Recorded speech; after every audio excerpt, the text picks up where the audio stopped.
quand tu as un principe de vendre, il n'est pas de vendre, il est de donner envie d'acheter. Et quand tu donnes envie d'acheter, tu es complètement détaché de la vente. Quand tu veux vendre, tu es attaché à la vente. Je pars du principe que tout le monde sait vendre. Quand tu sors du ventre de maman, tu pleures, elle te donne le biberon, bah, tu lui as vendu en fait. Tu l'as closé. Tu as une idée, tu veux partir en vacances dans une destination, ton partenaire, tu dois le convaincre en fait, tu lui as vendu l'idée.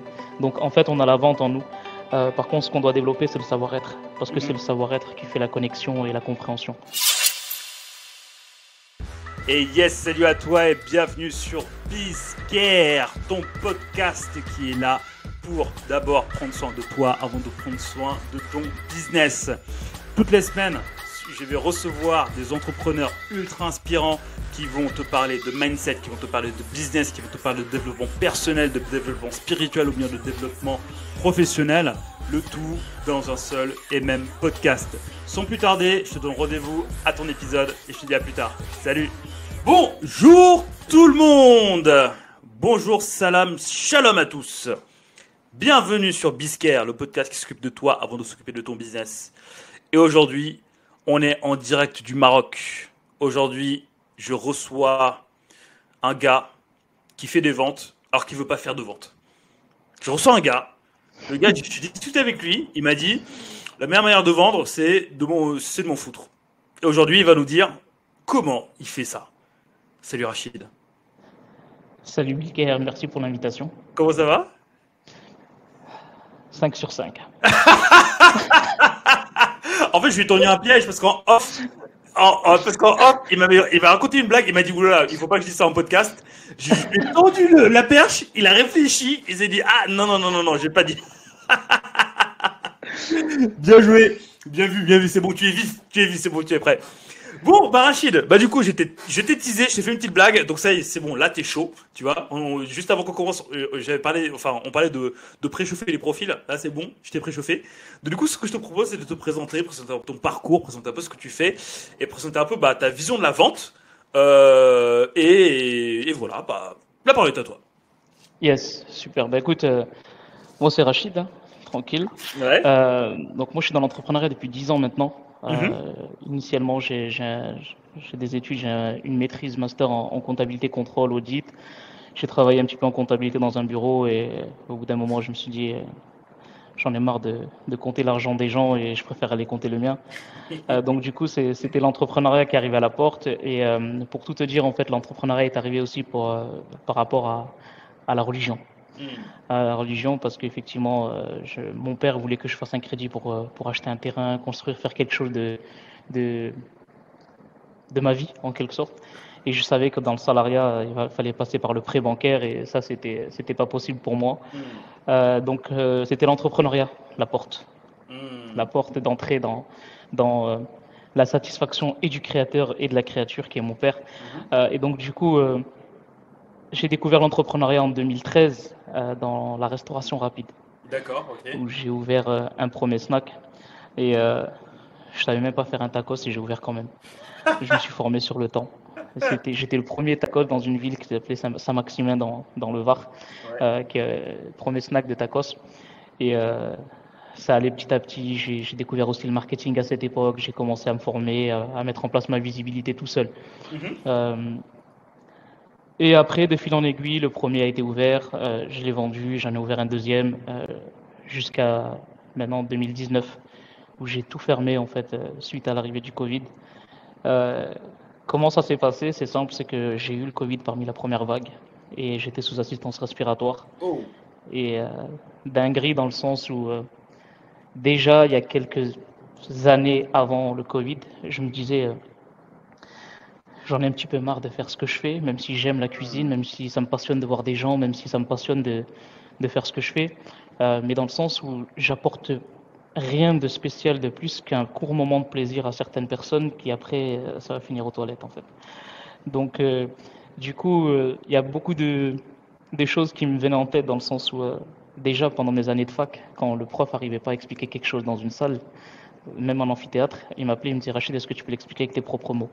En BTS et en licence, en maîtrise. Donc du coup, j'avais déjà pris goût. Le prof t'appelait pour faire cours à sa place. Ouais. Okay. Pour expliquer un passage de son cours avec mes propres mots. quand c'était trop technique. Mais Par c'était exemple. pour toi ou bien pour le faire comprendre aux élèves? Non, il me demandait si j'avais compris, je lui disais ouais, mais est-ce que tu peux l'expliquer avec tes propres mots? Ok, Et du d'accord. coup, je le disais avec ma manière. D'accord. Et être déjà devant une foule, même si c'était 10, 15 personnes, tu vois, parler devant une classe comme il y a quelque chose qui s'était créé en moi, tu vois. Après, j'ai fait des présentations aussi quand j'étais en tant que comptable. Les profs des BTS m'appelaient pour faire des interventions dans leur salle et tout, pour expliquer mon parcours. Et déjà, j'avais cette fibre de transmission et qui était restée en moi. Et je parlais avec ma femme, parfois je disais, écoute, j'aimerais bien me former en tant que formateur et me lancer, tu vois. À l'époque, on parlait pas du coaching, tu vois. Et là, C'était on est pas en très quelle année connu. du coup? Là, on était en 2014-2015. D'accord. C'était mes premières années de mariage. Ouais. Et du coup, pendant cette année de 2019, là, dès que je me suis réveillé, je me suis dit, rien à foutre. J'arrête tout. Mhm. Je claque tout et je fais ce que j'ai envie de faire. Mhm. Stop. Et j'ai pris une première formation, je me suis formé en tant que formateur, j'ai eu mon NDA, et là, j'ai découvert en fait l'univers du coaching et de la vente. Mhm. Et quand j'ai découvert, en fait, c'était même pas une surprise. Je me suis dit, mais en fait, je suis dans ce domaine, moi, depuis longtemps. La vente, c'est quelque chose que je connais depuis longtemps. J'ai fait les marchés à l'âge de 12-13 ans où je criais tout à 10 balles ou je remballe sur un tréteau. Au lycée, je vendais des chewing-gums. La punchline, 10 balles ou je remballe. Ah ouais, je sais pas si tu connais le marché Soleil à Marseille. Non. Ça, c'est connu. Moi, je l'ai fait dans le marché dans ma commune à Brignoles, dans le Var. Ok. Mais ça, c'est très connu. 10 balles ou je remballe. Et la vente, je connais la vente. Je vendais des chewing-gums au lycée. Mhm. Tu sais, on achetait ça en gros, des paquets de frites en gros, et on vendait au détail. Mhm. L'argument, c'était tu fumes, tu vas rentrer chez toi, ça va sentir la fumée, tiens, je te vends un paquet de chewing-gum. Ou tu vas aller voir ta copine après le cours, tiens, tu vois. Et donc, quand j'ai découvert cet univers du coaching et de la vente, en fait, je me suis dit, mais c'est quoi ça? Et j'ai pris les premiers appels de vente pour moi, pour acheter moi des accompagnements et des formations, et je voyais le gars comment il faisait. Et parfois, ça m'est arrivé où c'est moi qui formais ce gars dans l'appel sur la psychologie, sur des choses comme ça. Parce que quand tu passes 7 ans dans la restauration, plus toute ton expérience dans la vente sur les marchés et en solo, euh, il y a des choses en psychologie qui reviennent, découvrir les gens, comment ça se Mhm. passait, etc. Et après, avec du recul, je me suis dit, mais en fait, ça c'est fait pour moi, tu vois. Ça c'est fait pour moi et c'est les 10 prochaines années de ma vie. La vente, le coaching. Et j'ai même trouvé un jeu de mots parce que je coach et je vends. Donc je fais du coaching et je fais du closing. En gros, je fais du clothing, tu vois, pour rigoler. Euh, donc Et t'as du coaching, franchement, honnêtement, enfin, c'est pas pour contre toi, hein. Et j'ai pensé à clochard. Est-ce que c'est fait. voilà, punchline destructive. Et franchement, voilà, c'était pas du tout pour rentrer dedans. T'as du coaching, j'ai fait. Ok. Après, c'est disruptif, tu vois. Mais moi, je sais que ça va rester dans ma tête. Ben, c'est important parce que si ça te reste dans la tête, ça veut dire que je vais rester dans ta tête. Exactement. Mais c'est pour ça que c'est fort, en fait, tu vois. Donc voilà un petit peu mon parcours. Et Ok. là, donc depuis 2019, découverte de la vente. Donc je suis rentré dans l'univers de la vente où j'ai travaillé pour des gros infopreneurs. On a atteint plusieurs paliers, pour certains plusieurs millions Mhm. de chiffre d'affaires. Ensuite, je suis passé dans le management, à gérer une équipe de vente. Aujourd'hui, je suis toujours Mhm. avec Coleman Publishing, donc c'est Jérémy Coleman. Que j'ai Euh, reçu. yes, Ouais. yes. Ouais, très beau podcast en tout cas. Oui, merci beaucoup. Euh, Là, les et je suis entends, toujours dans la voilà. vente. Il y a ton équipe qui te valide. Yes, exactement, exactement, de A à Z. Mhm. Et je suis aussi dans le coaching, où j'accompagne aussi des personnes qui ont besoin de développer leurs skills en vente. Moi, je suis plus axé sur le savoir-être que sur le savoir-faire, parce qu'en gros, je pars du principe que tout le monde sait vendre. Mhm. Quand tu sors du ventre de maman, comme je t'expliquais la dernière fois en off, tu pleures, elle te donne le biberon, bah, tu lui as vendu en fait, tu l'as closé. Euh, tu as une idée, tu veux partir en vacances dans une destination, ton partenaire, tu dois le convaincre, en fait, tu lui as vendu l'idée. Donc, en fait, on a la vente en nous. Par contre, ce qu'on doit développer, c'est le savoir-être, parce que c'est Mhm. le savoir-être qui fait la connexion et la compréhension. Et donc, voilà, Waouh. aujourd'hui, je suis coach, closer et sales manager, donc les trois toujours dans le même domaine, et c'est pour minimum les 10 prochaines années, on va dire. Waouh. Ok, bah, très clair. parcours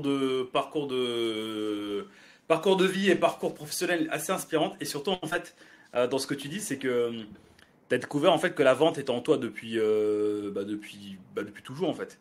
Donc, est-ce que tu avais finalement, tu vois, quand tu as fait ta formation, est-ce que tu as quand même appris des choses alors que toi-même, pour compter tes mots, tu disais que c'était déjà en toi, que tu vendais des chewing-gums, tu vois, dans la cour de récré.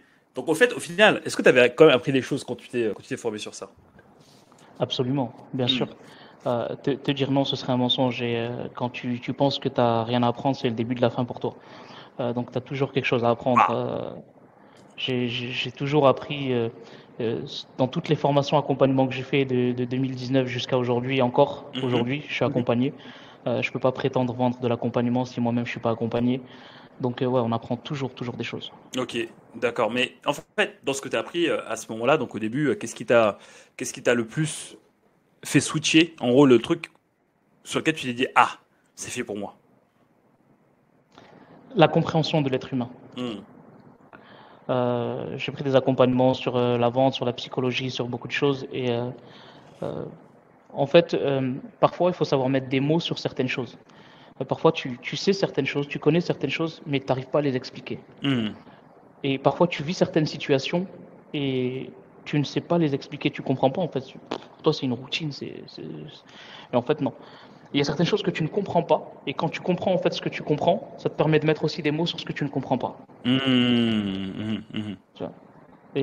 Et donc ça allait de fil en aiguille comme ça avec la compréhension. J'ai même fait des flashbacks et des retours en arrière de quand j'étais dans le marché à vendre des pièces à certaines femmes. J'étais dans le prêt-à-porter.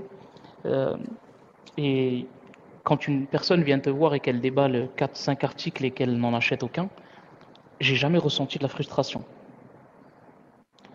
Et ça, j'ai compris en fait que quand tu as un principe de vendre, le principe, il n'est pas de vendre, il est de donner envie d'acheter. Et quand tu donnes envie d'acheter, tu es complètement détaché de la vente. Quand tu veux vendre, tu es attaché à la vente. Et ce moment-là où je montrais 5 6 7 articles à une personne et qui au final, en fait, elle n'en prenait aucun, le son, c'est qu'elle n'a pas trouvé chaussure à son prix. Et donc la seule question avant qu'elle parte, c'est qu'est-ce que tu recherches exactement. Hmm. Et avec cette réponse-là, ça me permettait aussi de dire aux gars avec qui je bossais, eh, la semaine prochaine, quand tu fais les courses, ramène ce type de modèle, ce type de modèle, parce qu'il est recherché. On le demande. Tu vois. Et donc, et ça, c'est la vente. Parce que pour vendre, il faut comprendre. Quand tu comprends et que tu réponds à un vrai besoin, tu es dans le donner envie d'acheter. Et entre le donner envie d'acheter et vendre, en fait, si tu veux, le résultat, c'est le même. Il y a une transaction financière. Hmm. Sauf que quand tu es dans un principe et un process du donner envie d'acheter, la transaction, elle découle de la relation Hmm. que tu vas créer avec les gens. Waouh, c'est hyper puissant. Mais du coup, toi aujourd'hui, dans la manière dont tu vends, parce on en avait parlé en off, toi et moi, euh, comment comment tu qualifies, entre guillemets, la personne, tu vois, dès que tu l'as au téléphone, pour justement lui donner envie d'acheter et pas de lui vendre. C'est une très bonne question. Mhm. Moi, j'ai un process en 2 étapes. Le premier appel, c'est jamais un appel de vente. Mhm. C'est un appel où je clarifie et je cadre l'appel. Écoute, aujourd'hui, moi, j'ai rien à te vendre. Mhm. Je suis là juste pour découvrir ta situation, te comprendre, voir où tu en es, vers où tu veux aller, quelle est la distance qu'il y a à parcourir entre le point A et le point B, et voir comment on peut nous te conseiller déjà dans un premier temps et t'aider. Si tu fais partie des personnes qu'on peut aider, là, ce que je te proposerai, ça va être un deuxième rendez-vous, 24, 48 heures après. Ça va me laisser aussi le temps, moi, de m'assurer à 100% qu'on peut t'aider, t'envoyer aussi certaines ressources entre chaque appel, et ensuite on voit ce qu'on peut faire ensemble. Et donc là, je programme un deuxième rendez-vous si la personne effectivement elle est qualifiée et si elle veut en savoir plus sur comment je peux l'aider. Mhm. Donc c'est un process qui peut s'adapter à tout le monde. Et donc du coup, en fait, le premier appel, c'est quoi? C'est de la découverte, c'est de la création de relations. C'est je m'intéresse à toi. Je suis pas là pour te vendre. Là, je veux vraiment te découvrir, te comprendre et je suis là avec toi. On est ensemble pour découvrir ta situation. C'est toi, rien que toi et que toi. Hmm.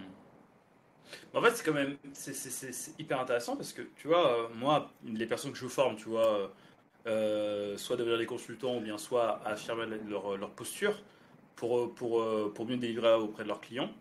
Ils vendent en fait de la vente. Enfin, il y en a beaucoup qui ont ce syndrome de vendre c'est mal, tu vois. Et en fait, ça, je l'appelle le syndrome de l'expert, tu vois. Quand tu es un expert, tu es formé pour faire, tu vois. Et par contre, pour proposer tes services ou bien pour les vendre, là, il n'y a plus personne. Et donc, du coup, moi, ce que je voulais te demander justement par rapport à ça, c'est quand tu es en appel découverte, est-ce que justement, il faut y aller, tu vois, avec la sincérité réelle de te dire, je veux découvrir la situation de la personne, ou est-ce que derrière, quand tu y vas, tu te dis quand même, j'essaie de bien la comprendre pour essayer absolument de lui vendre quelque chose derrière. C'est une très bonne question. Euh, chaque personne aujourd'hui qui a quelque chose à vendre, on parle de la prestation de service en général, parce que c'est pas trop exact pour la vente de produits physiques, mais quand on est dans la prestation de service, tu as ce principe du donner-recevoir. Mhm.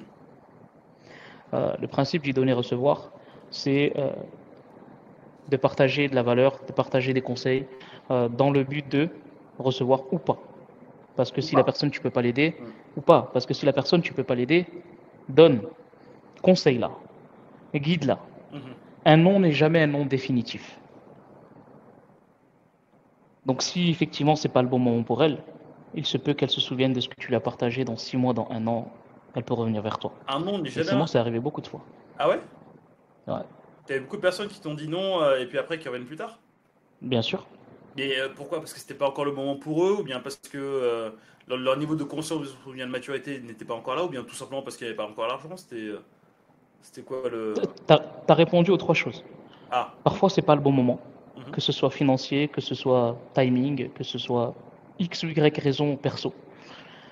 Parfois, c'est que la confiance ne s'est pas installée encore. La personne n'a pas encore confiance en toi parce qu'elle t'a découvert il y a quelques jours, il y a quelques semaines, elle a pris un appel. Donc c'est trop tôt pour elle d'investir une somme à 4-5 chiffres Mhm. alors qu'elle te connaît très peu. Et parfois, c'est le niveau de conscience. Tu Mhm. as certaines personnes, tu sais, dans le carré des consciences, inconscient, incompétent, Mhm. conscient mais incompétent, Mhm. conscient, compétent et inconscient d'être compétent. Parfois, tu as certaines personnes qui sont inconscientes qu'elles sont incompétentes. Elles sont encore un petit peu dans l'énergie et la foule de l'adolescence ou autre chose qui font que je vais tout faire tout seul. Ça Ouais. peut arriver. Et c'est une question de conscience. Donc, niveau de conscience, niveau de confiance, et tout simplement, c'est pas le bon moment en fait. Ou parfois même, c'est toi qui peux pas l'aider. Et pourtant, ces personnes-là, même si la vente ne se fait pas, tu vas pas les jeter, entre guillemets. Enfin, c'est dit, tu vas pas les jeter, tu vas quand même les conserver dans ton pipe, entre guillemets, de vendeur. Mais en fait, une fois que tu as dit non, comment tu vas enfin, par quel moyen, tu vois, tu continues de créer la relation, justement, pour créer ce confiance, pour que, quand ce sera le moment pour elle, elle se dise pas, bon, bah, lui, j'ai plus de nouvelles, je vais voir quelqu'un d'autre parce que quand il est venu me voir, à ce moment-là, j'avais de l'argent. Tu sais, il n'y a pas de hasard, hein, je viens de faire un post ce matin sur ça. Ah ouais? Bah voilà. Ouais, ouais, ouais, ouais, ouais. Euh, les, per- les personnes que tu as au téléphone, elles font tous partie de ton pipeline. Sauf si vraiment la personne, tu ne peux pas l'aider et que tu sais que tu ne pourras pas l'aider même dans un an, dans 10 ans. Tu vois, ça, parce qu'il y a une erreur de casting. Je te donne un exemple. Nous, on est dans la prestation de service. Quand il y a des personnes qui viennent effectivement nous voir pour du e-commerce, c'est pas notre domaine. Mhm, Nos méthodes, nos stratégies ne fonctionnent pas pour du e-commerce. On ne peut pas les aider. mhm. Donc forcément, cette personne-là ne fait pas partie de mon pipe. Maintenant, pour toutes les personnes qui sont dans l'accompagnement, dans le coaching, dans le consulting, etc., oui, effectivement, ce sont des personnes qu'on peut aider. Donc dans ce cas-là, elles restent dans le pipe. Comment je fais? C'est simple. C'est ce qu'on appelle le follow-up. Je vais nurturer les gens, je vais les nurturer, donc c'est éduquer en anglais, donc je vais leur partager de la valeur, partager des conseils. Moi, j'utilise beaucoup WhatsApp Business pour ça. Mhm. Euh, Toi, visiblement, tu manques de sommeil. Ah. Ah ouais, direct. Ah, ça attaque direct. En fait, au Euh, moment où je tourne, au moment où voilà, tu vois, bah tu l'as évoqué, donc du coup, vas-y, j'y vais. Au moment où je tourne, je suis en train d'organiser un événement, la Tour Montparnasse à Paris, qui aura lieu dans 3 jours au moment où on tourne. Donc, autant te dire que moi et mes équipes, Au on est top. on est sur les chapeaux de roue là. Franchement, courage à vous. Courage à vous, en plus Merci avec cette beaucoup. chaleur. pas évident. Ouais. Donc, follow-up, moi j'utilise beaucoup WhatsApp Business à partir d'une personne ou une personne elle rentre dans ton pipe. Moi j'utilise beaucoup le système des étiquettes. Par exemple, l'étiquette verte, c'est la personne qui sait qu'elle doit passer à l'action, mais qu'il lui manque encore quelque chose, qui a certaines peurs, certaines croyances limitantes. Une personne qui effectivement est loin financièrement, je peux la mettre en jaune, ou effectivement qualifiée, mais loin financièrement. Et donc en fait, parfois tu partages des ressources qui sont adaptées à ces personnes-là pour leur partager de la valeur. Et c'est pour ça que je te dis, un non n'est jamais un non définitif. Moi, parfois, j'envoie 12 messages à certaines personnes et je fais du monologue. Je fais du monologue, ça veut dire que la personne, elle ne me répond pas. Mais je suis à l'aise avec ça. Je suis vraiment à l'aise parce que je sais ce que j'apporte. Je sais que je partage des conseils. Et parfois, au 13e message, la personne, elle te répond. Et elle te répond quoi? Merci beaucoup pour ça. Ça a vraiment eu du sens ce que tu m'as envoyé. Est-ce qu'on peut se rappeler? Tu vois. Et moi, j'ai certaines autres personnes, j'ai envoyé des dizaines de messages, la personne ne m'a pas répondu. Au bout d'un moment, ça y est, je savais plus quoi lui envoyer. J'ai utilisé la touche humour dans le follow-up. Et je lui dis tout simplement, salut Nelly, big up à toi si tu nous écoutes. Nelly, pour toi. Je lui ai dit, à moins que tu aies cassé ton téléphone et que tu aies perdu mon numéro, ou à moins que tu t'es fait...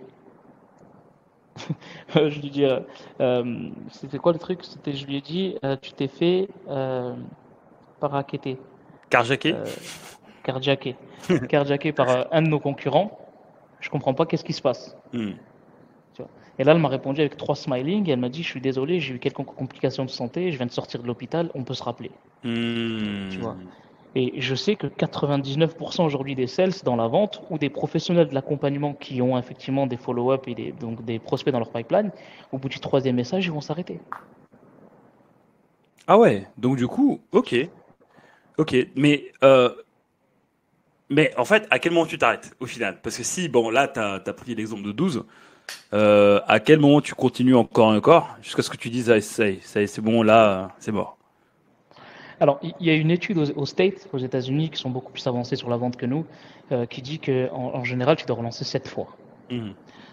J'ai toujours eu envie de faire plus, et du coup, je me suis fixé jusqu'à 14, le double. Et parfois, ça arrive à moins. Je m'arrête à moins. Pourquoi? Parce que j'ai plus de ressources à envoyer qui est alignées, qui est vraiment, qui correspond aux besoins de la personne. Tu vois. Donc, tout dépend de ce que tu as à apporter à la personne en fonction de son vrai besoin, de ce que tu auras cerné de son besoin et de sa situation. Là, et parfois, il y a certaines personnes qui te disent j'aimerais ne plus recevoir de tes messages. Ok. Et là, je réponds avec grand plaisir et là, je supprime, tu vois. On m'enlève du pipeline. Tu vois. Ok. Et c'est OK. C'est tout à fait OK. Tu parles beaucoup d'alignement, quand même, tu vois. En fait, est-ce que la recette, tu vois, pour continuer à envoyer des messages encore et encore et encore, tu vois, que t'aies pas de retour, est-ce que, au final, c'est pas d'être ancré dans ce que tu fais, de savoir que ça peut aider sincèrement la personne, et que et se dire en fait que c'est ok en fait pour toi de continuer d'envoyer parce que ça peut vraiment l'aider. Est-ce que au final, ma question derrière, c'est est-ce que on ne devrait pas justement avant de vendre travailler sur la certitude de produit, être aligné avec ça sur comment ça peut aider la personne en face? Absolument. Absolument. En fait, il y a les 3 confiances. La première chose, c'est d'avoir confiance en toi. La deuxième chose, c'est d'avoir confiance au produit, au service que tu proposes. Et la troisième, c'est la confiance en l'entreprise que tu représentes. Quand tu as ces 3 confiances-là, tu vas all-in. Tu sais ce que tu apportes à la personne.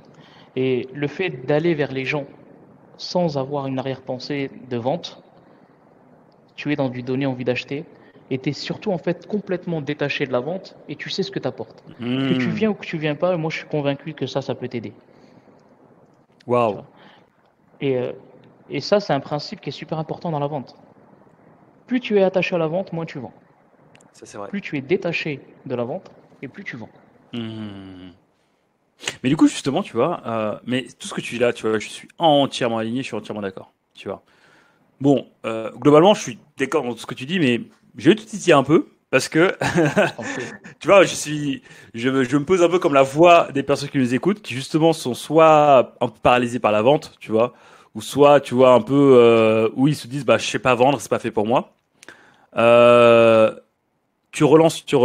Est-ce que, à un moment, tu t'as pas l'impression de tomber soit dans une tentative de solution, tu vois, une TS, comme j'aime bien l'appeler, ou soit dans le triangle dramatique de Karpman, est-ce que t'es pas en train de devenir un sauveur?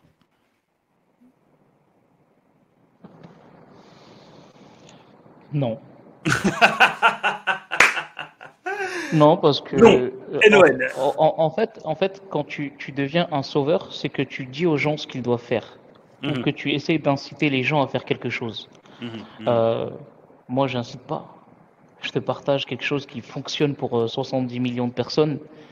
Tu peux être la 70 millième et un supplémentaire, tu vois. Et donc, je, je suis complètement détaché de la vente et j'ai pas cet état d'esprit de sauveur. Je Mhm. sais que quand j'ai plus rien à te partager, j'ai plus rien à te partager. Un sauveur, c'est quand il sait qu'il a plus rien à faire, il cherche quand même à faire, Ouais, c'est vrai. tu vois. Donc, je suis pas dans dans ce triangle de Cartman et, et je ressens aucune gêne à le faire. Mhm. Encore une fois, pourquoi? Parce que je suis convaincu de ce que j'en vois. Tu vois. Oui, parce que comme C'est tu quelque dis, chose qui. tu es dans cet haut niveau de confiance, donc confiance en toi, confiance au produit, confiance en l'entreprise qu'elle Yes. représente, et confiance à la mission derrière. Donc forcément, ouais, par rapport à ton avatar, par rapport à qui vous vendez, vous savez que ça peut vraiment lui permettre bah, de faire un step au-dessus. Mais donc du coup, ça veut dire Il y que... a, Oui, vas-y, vas-y. il y a un truc qui est humain qu'on doit partager. Tu sais, on parle souvent dans le développement personnel de être, faire, avoir. Mhm. Pour avoir, il faut faire. Pour faire, il faut être. Mhm. Dans la vente, et surtout dans le donner envie d'acheter, je distingue bien le donner envie d'acheter de la vente, même si le résultat c'est le même. Euh, c'est être, faire, donner, avoir. Être, faire, donner, avoir. Tu rajoutes le donner entre le faire et avoir. Parce que si tu es dans ce principe du être, faire et avoir, ça veut dire que je dois faire dans le but d'avoir. Hmm. Mais si je fais en donnant, si ça vient, ça vient. Parce que ça crée cette relation. Et ça, pour le coup, le prix n'a plus sa place en fait. Le, Le prix. le prix de l'accompagnement qu'on propose, c'est ça? Oui. Quand tu crées de la relation avec les gens et que tu leur apportes de la valeur, euh, moi j'ai vu certaines personnes qui sont au RSA, qui se sont effectivement débrouillées et qui sont rentrées dans des accompagnements à 4-5 chiffres. Mhm. J'ai vu des personnes qui étaient vraiment dans des galères, qui ont demandé de l'argent. J'ai vu des personnes qui ont vendu leur voiture. D'ailleurs, j'en fais partie. Le premier accompagnement que j'ai fait, j'ai vendu ma voiture pour le faire. Euh, donc, effectivement, quand tu crées de la relation, il y a de la confiance qui s'installe. Et aujourd'hui, on est sur l'ère de la méfiance. J'avais fait un podcast avec Jérémy, on en avait parlé. Mhm. Euh, 2023, c'est l'ère de la méfiance. 2024, ça va être encore pire. 2025, ça va être encore pire. Ça veut dire que quand tu crées pas de la connexion et de la confiance avec les gens, limite, ils viennent pour ce que tu fais, oui, mais surtout pour ce qui tu es, Hmm. pour ce que tu apportes, donc pour l'entité que tu représentes, ou pour toi-même. Et cette relation de confiance et de connexion, c'est un savoir-être, c'est pas un savoir-faire. C'est profond dans le savoir-être, ça veut dire que si toi, tu as cette fibre en toi de vouloir aider les gens, parce qu'on est dans de l'accompagnement, faut pas oublier que dans le mot accompagnement, il y a le mot accompagner. Hmm. C'est en toi, ça se ressent. C'est un transfert de certitude. Si tu veux vendre, ça va se sentir. Si tu veux aider, ça va se ressentir. Ouais, c'est vrai, hein. J'ai déjà fait les deux, j'ai déjà testé les deux. Vendre, enfin même pas vendre, vouloir aider les gens. Et moi j'étais ok avec ça. Tu viens, tant mieux, tu viens pas, tant pis. Tu vois. Et j'ai déjà été dans l'autre cas où je voulais vendre parce que là il fallait que je mange, tu vois. Et bah les fois où j'ai le mieux vendu, c'était là où j'étais complètement détaché parce que je savais que dans tous les cas ça se passerait bien. Et effectivement, en fait, dans ton mindset, ça change complètement. Tu voulais dire un Tu truc? sais, en France, en francophonie, et même j'ai pas assez de recul pour te dire, mais j'aimerais te dire même dans le monde entier, les gens détestent qu'on leur vende et adorent acheter. C'est vrai. Ouais, c'est vrai, c'est vrai. Tu vois. Non, C'est c'est pour vrai. ça que je te dis, en fait, on a tout en nous. On a tout, vraiment tout en nous, en fait, pour vendre. Ah. On a les skills. Mhm. Mais ce qu'on doit travailler, c'est le savoir-être. Quand tu parles de savoir-être, c'est profond. C'est l'intelligence émotionnelle, c'est l'intelligence situationnelle, Mhm. c'est l'intelligence relationnelle. Tu vois, c'est ces trois choses-là, en fait, qui font que quand tu travailles sur toi, et moi, j'assimile beaucoup, Wilker, la vente à la vie de tous les jours. Mhm. Hello, j'interromps juste ton écoute pendant 2 petites secondes, le temps de te dire que si l'épisode te plaît, n'hésite pas à mettre un pouce bleu sur YouTube ou bien nous mettre 5 étoiles sur Apple Podcast. C'est hyper important pour le développement de la chaîne. Sans plus attendre, retourne à ton épisode. Tu vois. Euh, je le dis souvent, hein, je le répète très souvent en fait. Moi, j'ai deux garçons. Le petit, quand il vient me voir et qu'il me dit ouais, papa, je veux acheter un dinosaure, achète-moi un dinosaure, je vais pas lui dire oui. La première question que je vais lui poser, je dis qu'est-ce qui fait que tu veux un dinosaure aujourd'hui? Mhm. Qu'est-ce qui te plaît dans le dinosaure? J'essaie de creuser avec lui pour comprendre. Et le fait que je comprenne, il m'explique, c'est un savoir-être. Et c'est exactement comment je suis dans la vie de tous les jours, c'est exactement la même chose du comment je suis dans mes appels, comment je suis dans mon management, comment je suis dans mes coachings. C'est un savoir-être. La vente, c'est un savoir et ça s'apprend, ça se développe. L'un des premiers livres qui m'a permis effectivement de changer certaines habitudes, c'était un livre que tout le monde doit connaître, c'est Darren Hardy, L'effet cumulé. Effet cumulé, ouais. Mhm. Tu sais, quand il te dit que le comptable, il lui avait dit que tu devais prendre un carnet et que tu devais marquer en fait chaque centime que tu dépensais. En fait, c'est changer ses habitudes. Moi, j'ai pris ce carnet, j'ai acheté un petit carnet, je me souviens, il est rouge encore, il doit être dans un de mes cartons, avec un tout petit stylo, je l'avais dans la poche. Et à chaque fois que je répondais directement à une question, je le marquais. Et à la fin, je regardais mon carnet, je disais, ah, là, j'ai eu par exemple 5 questions, on m'a posé 5 questions, j'ai répondu directement. Erreur. Et le but pour moi, c'était d'avoir le moins possible des questions auxquelles je réponds directement et le plus possible des questions auxquelles je réponds par des questions. Hmm. Et ça se travaille. Tiens. Bah, justement, là, tu peux nous donner un exemple. Regarde, on va se mettre dans une situation. Tu es le closer, je suis le client. Voilà, je te dis, j'arrive pas à faire mes 5 ou bien mes 10 cas mensuels. Comment votre programme peut m'aider? Qu'est-ce que tu vas me répondre à ça? En fait, très bien, je comprends. Déjà, le très bien, je comprends, il a une certaine importance, hein. C'est Ok. pas très bien. Pourquoi? Parce qu'on est dans de l'accompagnement. Je veux dire, je comprends ta question, ou lui dire, c'est une très bonne question, ça valorise la personne. Et donc, je comprends, ça signifie, je t'accompagne. On n'est pas en affrontation là, on n'est pas dans un combat. On n'est pas dans un match de boxe, dans un match de tennis où on va s'envoyer la balle. Moi, je te comprends, je t'accompagne. Mhm. Ok. Pour pouvoir répondre à ta question, j'aimerais rentrer un peu plus dans les détails. Là, aujourd'hui, qu'est-ce que tu fais ou qu'est-ce que, selon toi, ne fonctionne pas Mhm. qui fait que tu n'arrives pas à faire décoller ton activité? Question simple. J'essaie de comprendre. Une fois que j'ai compris, Mhm. et tu as certaines personnes qui vont venir et qui vont revenir à la charge. Oui, mais comment vous pouvez m'aider? Oui, Ok, mais comment je vous vais. pouvez m'aider? Non, non, non, c'est moi qui pose la question ici. Comment vous pouvez m'aider? Ouais, désolé, je suis un D'accord, peu très bien, chiant, très bien, très bien, je comprends. Pour pouvoir t'aider, j'ai vraiment besoin de comprendre ta situation dans son environnement. C'est pour ça que je te demande de me mettre dans tes chaussures pour que je puisse voir ton environnement à 360 degrés. Euh, Quand tu vas dans un garage de voiture et que tu déposes ta voiture, le mécano il a besoin de voir ce qu'il y a sous le capot. Si tu lui poses la question euh, combien ça coûte, il te regarde, il peut te dire ça coûte entre 9 000 ou entre 9 euros et 9 999. normal. Pourquoi? Parce que l'essuie-glace coûte 9 euros et si tu dois changer le moteur, ça te coûtera 9 999. Donc c'est pour ça que j'ai besoin de comprendre ta situation et voir comment je peux t'aider. Mais moi, bah déjà, bravo, parce que même là, j'ai envie d'acheter ton truc alors que je sais pas ce que c'est. Donc bravo. Mais en fait, et surtout, en fait, moi, ce que je perçois dans ta manière de répondre, c'est que tu le fais. En fait, t'as une énergie zen, tu vois, t'es tranquille. T'as une énergie zen. Et j'ai l'impression que tu processes doucement pour répondre au mieux à la personne en face de toi, qui en fait, au final, enfin, qui soit se braque ou soit est complètement perdu. Toi, en fait, j'ai l'impression que par ta voix cool, tranquille, tu l'apaises, tu la rassures limite, pour qu'on puisse être dans un échange. Moi, ma question par rapport à ça, c'est, je parle beaucoup d'intention, je parle beaucoup d'aide, d'accompagnement, tu vois, avec tous les entrepreneurs que j'ai pu recevoir jusqu'à présent. Est-ce que, selon toi, tu vois, avant d'être dans une logique de vente, il faut que tu aies cette intention de vouloir vraiment aider quelqu'un. Et surtout, toi, c'est la question pour toi. Est-ce qu'il faut ralentir, tu vois, ce timbre de voix comme ça et être en mode flawless? Il y a deux questions. Est-ce que tu dois vraiment penser à aider la personne avant de vouloir vendre? La réponse est 100%, voire 1000% oui. Hmm. Parce que, encore une fois, que ce soit un appel, que ce soit une visio, que ce soit un échange par écrit, si tu veux vendre, ça va se ressentir.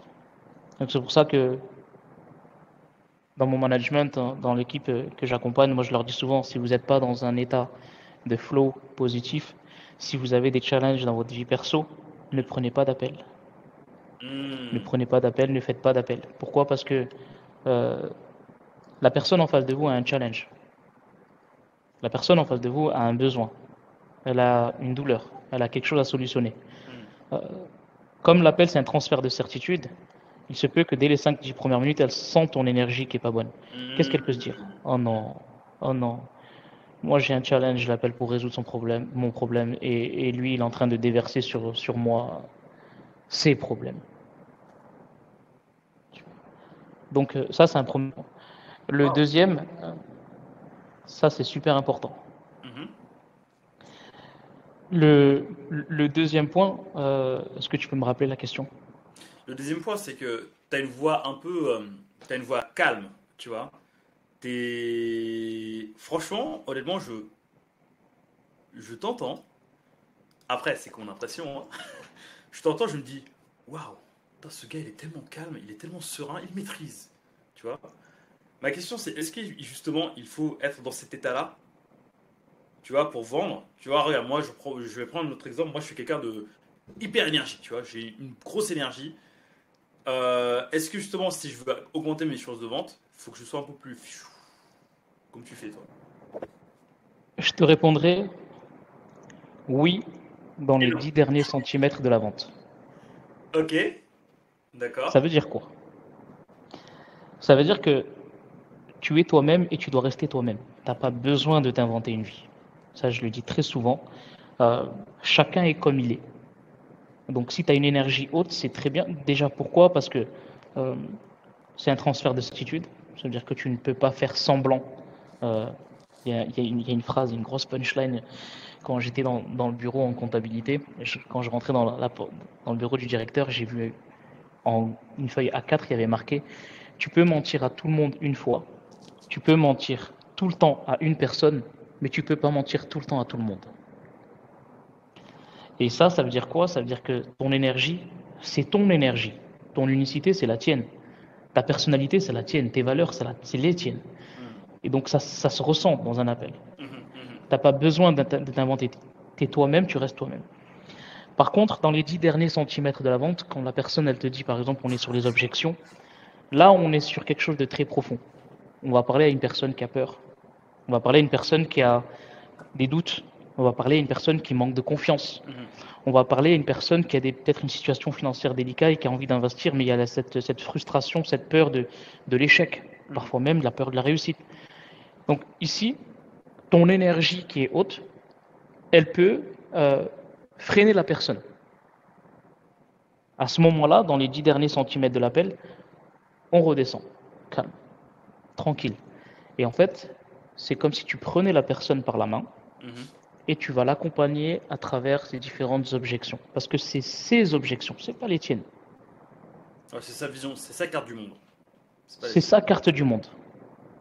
Mais C'est quand, sa carte du monde et tu dois la comprendre et tu dois l'accepter. quand tu dis d'idée à un centimètre, c'est une fois que tu as annoncé le prix et après tu as des objections, c'est ça? Ouais, exactement. C'est la fin de l'appel quand tu as pitché ta présentation et que la personne, elle te sort la première objection. Là, le but, c'est vraiment de redescendre et de dire tout simplement, en fait, je comprends.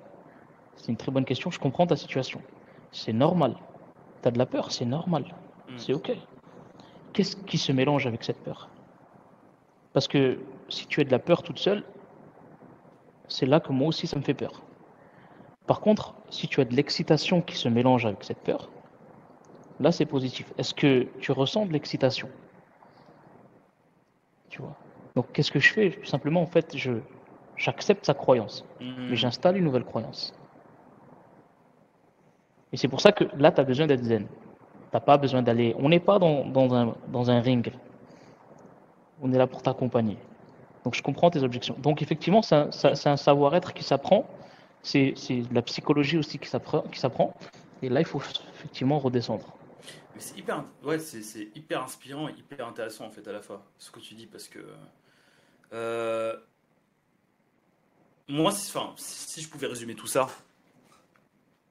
ton énergie, ce que tu fais, ta certitude. Pour reprendre ta punchline, la vente est un transfert de certitude. J'ai beaucoup aimé ça, je l'ai noté. Tu vois. Pour être dans ça, il faut d'abord en fait, avant l'appel, et que tu sois bien, que ça pas en fait dans une optique de vente, mais dans une optique de comment je peux aider la personne. Est-ce que moi, je suis qualifié pour aider la personne? Est-ce que j'ai des produits qui peuvent aider la personne? Et puis en fait, là, j'ai l'impression qu'une fois que tu as ça, une fois que tu as ton intention et que ton objectif qui sont clairs, à part ça, là, j'ai l'impression que ton énergie va se réguler, ton timbre de voix va se réguler. Ouais, j'ai l'impression que tout va se réguler parce que toi, en fait, tu sais que tu peux l'aider à se transformer. T'es aligné. T'es aligné, voilà, c'est ça. T'es aligné. Waouh, putain, c'est hyper puissant. Ok, ok. Et justement, tu vois, dans ton... Bah, déjà, merci de nous partager ça parce que ça, c'est la grosse pépite, je Avec trouve. plaisir. Euh, justement, est-ce que. Euh, j'imagine que oui, mais est-ce que tu as déjà eu des expériences où t'es bien, t'es aligné, t'es zen et tout, tu vois, tout va bien. La personne te dit non, c'est pas le moment. Ok, tu relances, follow-up et tout. Après, la personne, elle disparaît. Alors que toi, alors que tu sais que ça peut l'aider, mais après, du jour au lendemain, blackout, rien. Ça t'est déjà arrivé? Enfin, j'imagine que Ben, oui. bien sûr. Bien sûr. Bien sûr, ça arrive très souvent même. Et c'est OK. C'est tout à fait ok. C'est complètement OK. Mais tu vois, ces personnes-là. Certaines personnes qui. Ouais, ouais, De quoi? vas-y. Il y a certaines personnes qui ne reviennent absolument pas vers toi. Il y a des personnes euh, qui, te, qui te demandent de ne plus leur envoyer de messages. Il y a certaines personnes qui silence radio. Mais ça, c'est OK. Euh, tu ne peux pas aider tout le monde. Hmm. Tu pars du principe que vraiment, tu ne peux pas aider tout le monde. Et comme je te disais, un non n'est jamais un non définitif. Moi, ça m'est arrivé des personnes qui sont revenues parfois un an après. Hmm. Il y a certaines personnes qui ont pris un rendez-vous en avril 2022 et qui ont repris un rendez-vous là, au mois de juillet 2023 et Hmm. qui sont tombés sur moi. Et cette personne-là, c'était Silence Radio. Et en fait, encore une fois, on revient sur les niveaux de conscience. Il y a certaines personnes qui pensent en tout cas et qui ont cette conviction de pouvoir s'en sortir toutes seules et qui se disent, mais en fait, avec ce que tu m'as partagé comme ressource, c'est bon, je vais pouvoir le faire tout seul. Et c'est Et en ok. fait, ici, je fais souvent une analogie Hmm. avec, l'omelette. Je sais pas si tu connais. Non, bah, tu vois, je vais bientôt te connaître. Ouais, bah, je leur dis souvent, tu sais faire une omelette? La réponse, c'est oui. Très bien. Ouais, tu casses deux œufs, tu khalates, tu tournes et tu envoies. Ouais. Euh, et je lui dis, est-ce que tu penses que ton omelette, elle est meilleure, elle est plus bonne que celle du meilleur cuistot, chef étoilé du meilleur resto de Paris? Bah non. Pourquoi? Pourtant, c'est les mêmes ingrédients. Qu'est-ce Mhm. qui fait, selon toi, que ton omelette, elle est moins bonne que celle de ce monsieur? La réponse, c'est l'expérience. Et en fait, certaines personnes n'ont pas cette notion de quand tu vas te faire accompagner, tu bénéficies de l'expérience des gens. Mhm. Mhm. Et c'est OK. C'est encore une fois un niveau de conscience. Mhm. Tu ne sais pas ce que tu ne sais pas. Et par contre, quand tu essaies tout seul et que tu prends le premier mur, que tu te relèves et que tu te prends le deuxième mur, et que tu te relèves et qu'un an après, tu es toujours au point mort, ah bah là, tu prends un niveau de conscience supérieur. Donc en Tu fait, dis en là, fait, j'étais inconscient et ouais, incompétent, mais là en fait, je suis conscient que je suis incompétent. le niveau de conscience. T'en parles souvent depuis tout à l'heure, mais en fait, là, à t'écouter, j'ai l'impression que 100% des ventes que tu fais, enfin 100% des calls que tu fais, en fait, au final, c'est OK. c'est le call que tu peux closer. Parce que soit la personne achète, dans ce cas-là, tant mieux, ok, ça rentre dans les chiffres et tout. Soit elle n'achète pas, mais elle va acheter plus tard parce que tu as élevé son niveau de conscience. Donc en fait, dans tous les cas, tu es gagnant en fait. Après, si elle revient, tant mieux, si elle revient pas, tant pis. Mais tu auras C'est peut-être participé exactement ça. à. T'auras peut-être participé à élever son niveau de conscience. Et donc, du coup, quand je vois si je me trompe depuis tout à l'heure, mais je veux réinsynthétiser ce que tu dis. Donc, du coup, ça veut dire que dans tous les cas, si tu es aligné par rapport au produit que tu vends, que tu es bien avec ça, tu sais que ça peut aider les gens. Et que tu es en mission, entre guillemets. Tu sais que tu as quelque chose qui peut réellement aider les gens. Tu sais que ça, ton truc, ça peut réellement aider ceux que tu vises à franchir un niveau de conscience. Je ne dis même pas vendre en fait, mais franchir un niveau de conscience. Tu pars comme ça, j'ai l'impression que dans 100% des cas, en fait, tu as gagné. Dans 100% des cas, tu as vendu, entre guillemets. C'est exactement ça. Il n'y a pas d'échec. Il n'y a pas de perte. C'est soit tu apprends, soit tu gagnes. Nelson Soit tu Mandela. gagnes, c'est exactement lui. Tu vois. Mm. Et je vais même aller plus loin en fait dans la réflexion. Une personne que tu as au téléphone, Mm. si elle a pris un appel, sauf le petit pourcentage de touristes qui sont là vraiment parce que ils ont juste vu la lumière sous la porte. Mais une personne qui prend un appel, c'est une personne qui est dans une situation où elle a besoin d'aide. Soit elle a besoin d'aide parce qu'elle pense que tu vas lui donner des conseils gratuits, et c'est OK aussi. Soit elle a besoin d'aide parce qu'elle sait que les conseils gratuits ne vont pas être suffisants, mais que elle est challengée par sa situation perso, pro, bref, c'est pas le bon moment pour X ou Y chose. Son niveau de conscience est à un niveau. Le fait de partager l'appel avec elle et de lui partager la valeur et de l'aider à travers l'appel va l'aider aussi à franchir un autre niveau. Et en parallèle, tu as le marketing aussi qui est fait dans cette direction-là. Mm. Donc je parle du marketing en général organique. Je ne parle pas Mm. vraiment des choses qui sont très agressives. Je parle vraiment du partage du contenu, tes posts, etc. Et elle grandit en fait à deux niveaux. Elle grandit elle personnellement par rapport à ce que tu lui as apporté, et tu continues en fait à la faire grandir avec ton marketing. C'est exactement ce que fait Jérémy Coleman. Mhm. Mhm. C'est exactement ce que fait. Et tu vois, parfois, quand je te dis que j'ai une personne qui a pris rendez-vous au mois d'avril et qu'elle vient de reprendre rendez-vous au mois de juillet, c'est une personne qui est passée à l'action. C'est une personne qui a investi sur elle-même et qui est rentrée dans l'accompagnement. Tu vois. Si tu le fais effectivement tout seul et que ton marketing ne le fait pas, ça peut marcher, mais c'est très au ralenti. Par contre, il Mm. faut que tu aies les deux.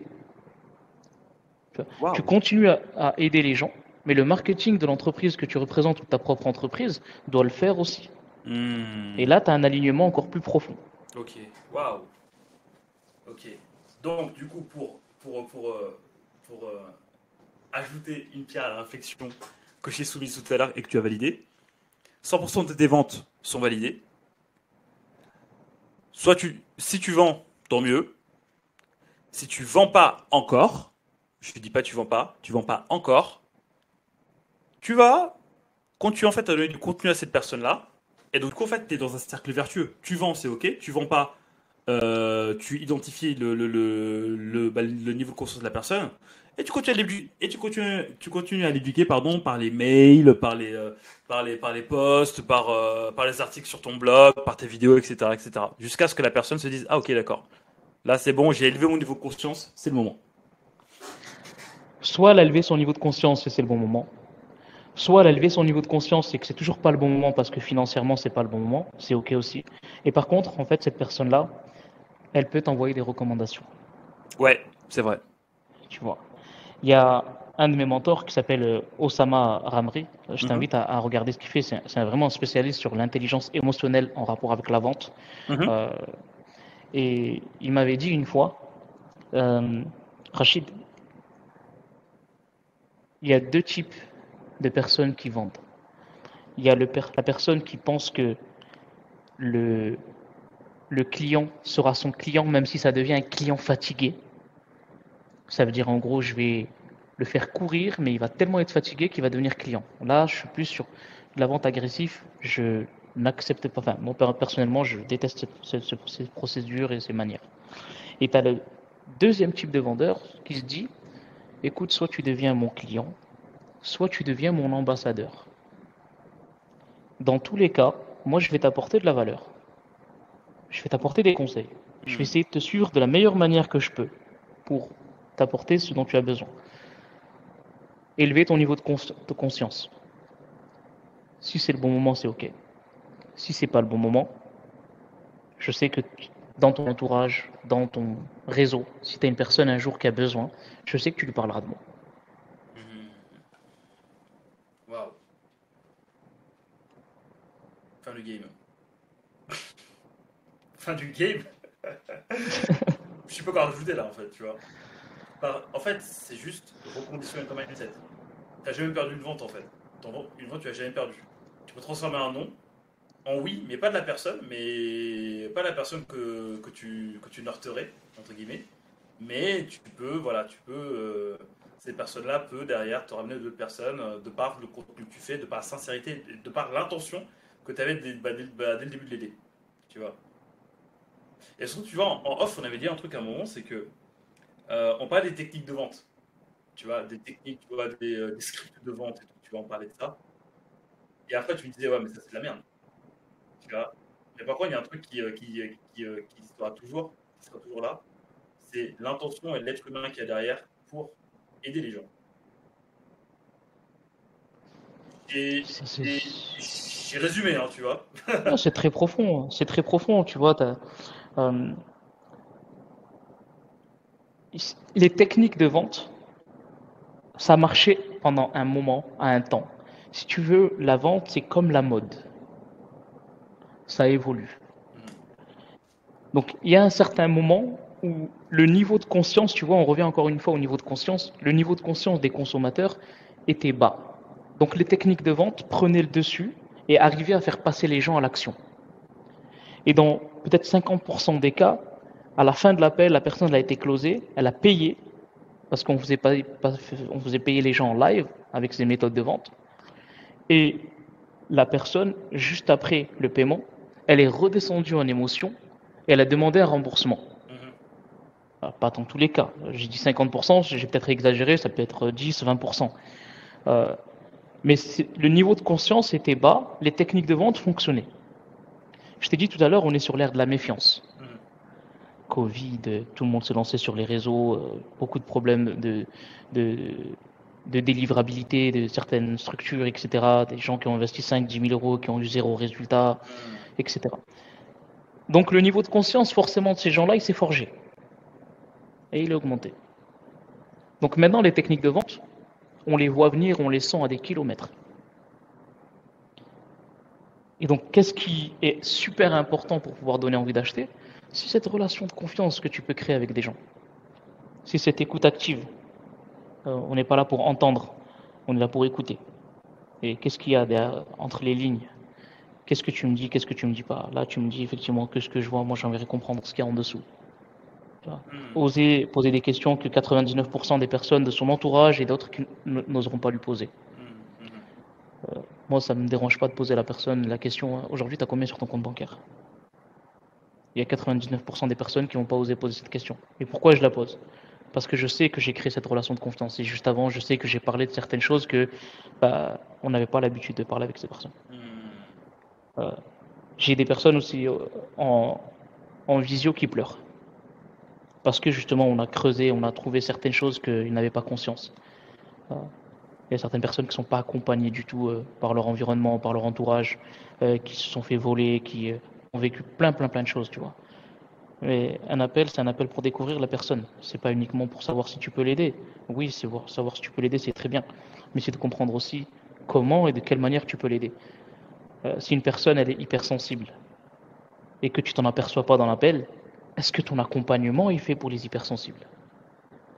Est-ce que ta délivrabilité t'a pris en compte ce facteur-là? Parce que si c'est pas le cas, ça peut marcher pour les autres personnes, mais pour elles, ça peut ne pas marcher. Et donc j'ai besoin de savoir qui tu es. Waouh, ok. C'est extrêmement profond. Je propose qu'on s'arrête là, parce que sinon on va en partir trop loin dans la profondeur. Et je pense qu'avec ça, tu as déjà donné énormément de pépites. Maintenant, par rapport à tout ça, tu vois, on a abordé plein de choses. on va résumer un peu. Si tu avais 3 conseils en mode loi de Pareto, 20-80, à donner, tu vois, 3 conseils à donner pour maximiser son taux de close. Tu vois, tout à l'heure, on a dit que 100% des calls, on pouvait les closer. Maintenant, là, on va parler concret, on veut de l'argent sur le compte.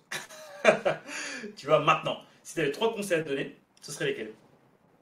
Je vais commencer par un conseil large, mais un conseil large qui a vraiment du sens.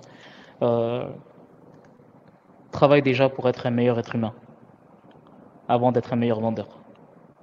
Ça veut dire quoi? Si tu es un homme, si tu es une femme, travaille sur ta relation avec les autres. Regarde juste autour de toi. Comment tu te comportes avec ton partenaire, avec ton voisin, avec tes enfants si tu en as, avec tes frères et sœurs. Ça, c'est un premier point. Ça va t'en dire beaucoup sur les axes que tu dois travailler, sur tes skills comportementales que tu dois travailler parce que c'est exactement ce qui se reproduit dans des appels. Si tu t'énerves beaucoup avec ton entourage, que tu as beaucoup d'ego, bah, à la moindre objection, tu vas vouloir quitter sur cliquer l'appel, tu vois. Et c'est pas en quittant l'appel qu'on aide les gens. Donc ça, c'est le premier conseil. C'est un conseil qui est vraiment large, mais qui a énormément de sens. C'est la profondeur de l'humain. La deuxième chose, c'est de se détacher complètement de la vente. J'ai souvent des personnes qui me disent oh, Rachid, tu me dis de me détacher de la vente, mais je suis à moins 500 sur mon compte, j'ai besoin de vendre. Ouais, je te comprends. Ouais, je te comprends. Et là, ici, c'est compliqué parce que quand tu es à moins 500 sur le compte, bah forcément, la première chose que tu as envie de faire, c'est de vendre parce que tu es à moins 500, tu es dans le rouge. Donc, c'est de voir qu'est-ce que tu peux faire pour que pendant l'appel, tu ne penses pas à ton compte bancaire. Il y a certaines choses, il y a certaines formes de respiration profonde, relaxation, on va marcher, ouais, essayer de te détacher, même répète-toi 150 fois ou mets-le dans tes affirmations positives, je vais aider les gens, je vais essayer de comprendre des gens, il y a plein de choses. Donc complètement se détacher de la vente.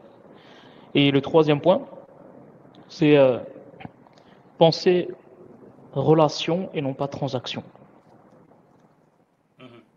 Alors ça peut se rapprocher du deuxième conseil, mais en fait pas à 100%. Parce que se détacher de la vente, c'est une chose. Ça veut dire que tu es là pour aider la personne, qu'elle achète ou pas.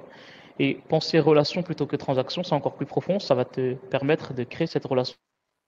Et si tu ne vends pas, ben, tu peux vendre plus tard.